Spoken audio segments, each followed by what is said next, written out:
बार एक मंदिर पर रुक गए और रुकने के बाद में एक व्यक्ति आता है, उनके लिए वहाँ का जो पुजारी था उसने भोजन ला करके दिया और जैसे ही थाल स्वामी जी के पास में ला करके दिया तो वो बोला पहले थाल को वो कहाँ ले गया? बोले मंदिर में ले गया।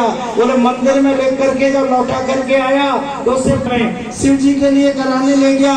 स्वामी दयानंद ने कहा ये तो झूठा भोजन है, मैं झूठा भोजन नहीं खाऊंगा। जब ये कहा तो वो कहने लगा व्यक्ति, महाराज वो कोई असली थोड़ाई है, उसने कोई खाता थोड़ाई है। अरे दयानंद बोले मैं यही तो कहलवा रहा था कि तू भी स्वीकार कर ले वो असली नहीं है, वो नकली है। उसका परिणाम फिर किसी सभा में आपके समक्ष होगा। एक बार एक दृष्टांत आता है कि परमात्मा कहाँ है, कैसे है। कई बार आपने सुना होगा तो वो कहते हैं कि अकबर और बीरबल के अंदर बात छिड़ गई। उन्होंने कहा ये बताओ तुम्हारा परमात्मा कहाँ रहता है, क्या करता है, और ऐसा भी कोई काम है जो परमात्मा नहीं कर सकता? तो याद रखना उसका उत्तर देने के लिए अकबर ने वो बीरबल ने कहा महाराज इसका उत्तर तो हमारे सामान्य बालक दे दिया करते हैं। बोले तुम्हारे बालक उत्तर देते हैं? इसका उसको स्वयं पता नहीं था, इसलिए उसने ये बहाना बनाया। गुरुकुल का पढ़ा हुआ आचार्य जी हमारे बीच में बैठे हैं, वहाँ से पढ़ा हुआ एक बालक लेकर के वो आए और तैयार करके उसे जाकर के पहुंचा दिया और उससे पूछा कब इसका उत्तर ये बालक देगा। बालक खड़ा था, बादशाह ऊपर बैठा है, उससे कहा उत्तर दो बेटे, बताओ तुम्हारा ईश्वर कहाँ रहता है। तो उसने पूछा ये तुम्हारी कोई तमीज है? कोई बाहर से व्यक्ति आए, पहले दरबार में मैं आया हूँ और दरबार में आने के साथ जब मैं पहली बार आया न खाने की पूछा गया न पीने की पूछा गया। हमारे यहाँ की व्यवस्था है सबसे पहले कोई आए तो क्या दो? बोले आसन दो। विवाह संस्कार में भी पहले क्या दिया जाता है? बोले आसन दिया जाता है। और उसके बाद में क्या दिया जाता है? बोले राशन दिया जाता है कुछ खाने पीने के लिए, और उसके बाद में भाषण शुरू होता है। कहने का मेरा अभिप्राय है उन्होंने जब ये कहा कि खाने के लिए पीने के लिए कुछ दो, तो खाने पीने की तो तुमने पूछा नहीं, सीधा प्रश्न डाल दिया। आपको इतना भी व्यवहार नहीं आता। जब ये कहा तो बोलो बेटे तुम क्या खाओगे?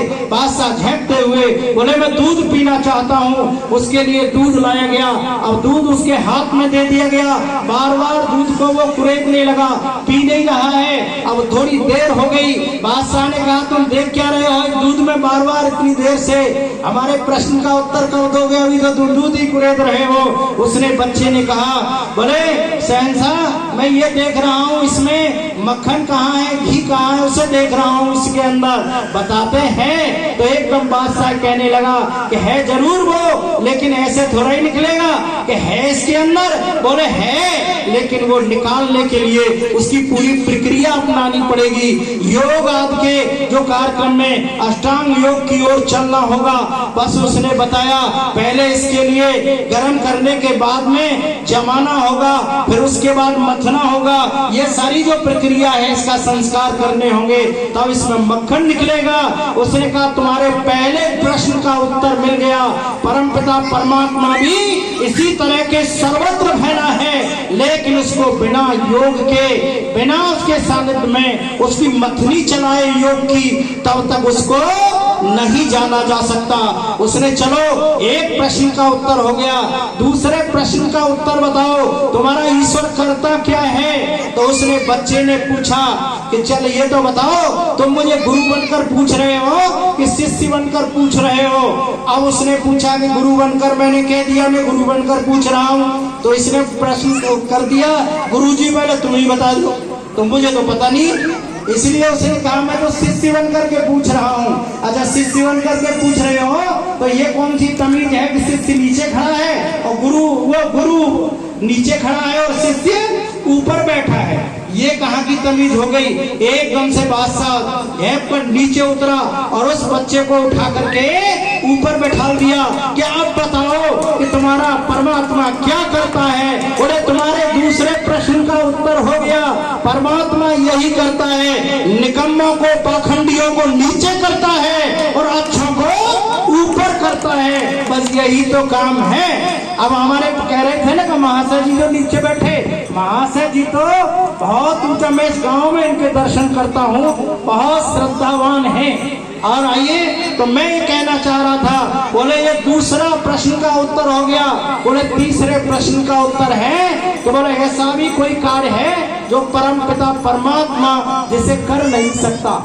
भाई सब कुछ काम कर सकता है, भगवान से कोई कार्य ऐसा नहीं है जो नहीं कर सकता, लेकिन ऐसा भी कोई कार्य है कि परमपिता परमात्मा जिसको कर नहीं सकता। तो उन्होंने कहा ऐसा एक कार्य है जो उसे वो सारे कार्यों को राजा भी करते हैं और भी करते हैं, लेकिन एक कार्य भगवान नहीं कर सकता। किसी को यह दंड दे तो अपनी राज्य की सीमा से इसे बाहर नहीं कर सकता, देश से बाहर करने का काम नहीं होता, क्यों? उसकी सीमा, उसका राज्य तो विशाल है। तभी वेद का मंत्र आया, हिरण्यगर्भ संवर्तताग्रे, उसका गर्भ तो इतना विशाल है कि जिसमें सारा ब्रह्मांड समाया हुआ है, वहां से बाहर किसी को नहीं कर सकता। परमपिता परमात्मा की विशेषता को पहचानने के लिए अपने बच्चों में संस्कार देने की जरूरत है, और संस्कार मैं निश्चित रूप से इन्हें कहना चाहूंगा, पढ़ाओ, परिवर्तन होता जा रहा है। बच्चे आज अभिवादन नहीं कर रहे, थोड़ी से बड़ी पीढ़ी आ रही है ना तुम्हारी, तुम्हारे पीढ़ियों में कोई ऐसा ही नहीं निकलता था जिसको हम अभिवादन नहीं करते थे, नमस्ते सम्मान नहीं करते थे। लेकिन आज हमारा परिवर्तन कितना हो गया है, ईश्वर की आराधना की जगह तो खाली पड़ी है। मंदिरों में एक जगह मैं अपने गया, वहां जाकर के तो मैंने चलो शिव जी का मंदिर है, यहीं जाकर के पहुंच गया, तो वहां एक पुजारी था, पता नहीं वो भी सड़ा घुसाता था, और उसको देखा तो कई पता नहीं नहाया नहीं, कई महीने तक कम बका। अच्छा वो स्वयं नहीं नहाएगा तो शिव जी को क्या नहाएगा, समझे? ये तो हिंदुस्तान के लोग हैं, आधे पागल तो हैं, इनको क्या करोगे? एक दिन शिव जी को नहा में, अच्छा जी गर्मी में भी तुम एक दिन ही नहाते हो क्या? सप्ताह में एक दिन नहाते, पता नहीं कौन सी ये तमीज सीखी है। मैं आपसे ये निवेदन करना चाहता हूँ, जितनी माता और बहनें बैठी हैं, अंतिम पंक्तियों में जो हमारे संचालक जो बनी है बेटी प्रवेश, वो बैठी है, समय उधर हो रहा है, वो इजाजत नहीं देता।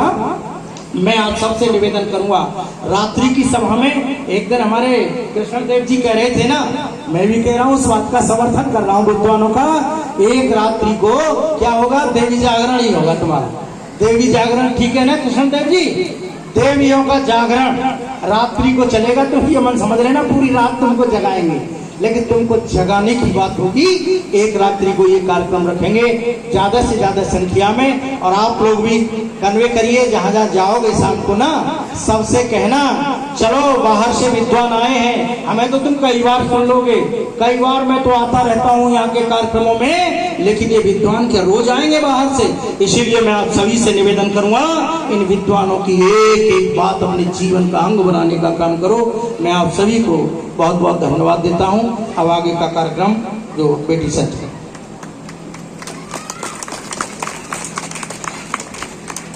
हमारे गुरुजी ने